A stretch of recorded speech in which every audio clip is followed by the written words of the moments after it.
Feliz Navidad para todos. Pensamiento del día sábado 28 de diciembre. Creer en el amor.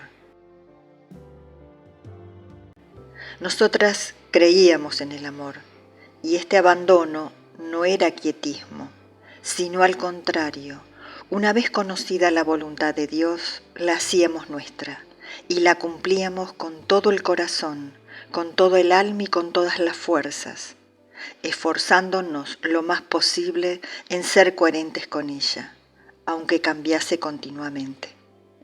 Cuando no comprendíamos cuál era la voluntad de Dios, actuábamos lo mejor que sabíamos, pidiéndole a Él que nos guiara de nuevo al camino justo si nuestra elección hubiese sido equivocada. Muy pronto fuimos adquiriendo una gran sensibilidad para comprenderla. Éramos conscientes de que con nuestra vida así vivida estábamos realizando un plan divino, del cual nada conocíamos, excepto que nos los proponía Dios, que es Padre, y que todas las circunstancias eran voces de su amor por nosotros. Chiara Lubich, Escritos Espirituales 4, editorial Ciudad Nueva.